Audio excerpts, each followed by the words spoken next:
Please remember one, you only lose when you give up. Remember this. Remember this over and over again. You only lose when you give up. If you do not give up, you will win from the most incredible positions. The fight is in the mind. It's not physical, it's in the mind.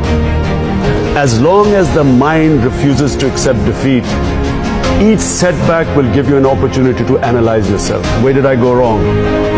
It's an opportunity. Remember, crisis is an opportunity to evaluate yourself. Where did I go wrong? Correct that, pick yourself up, you again move on, and you will find that you will get stronger. Each time you pick yourself up, you come back stronger. This is what the human being is. The Almighty made us Ashraful Makhluqat.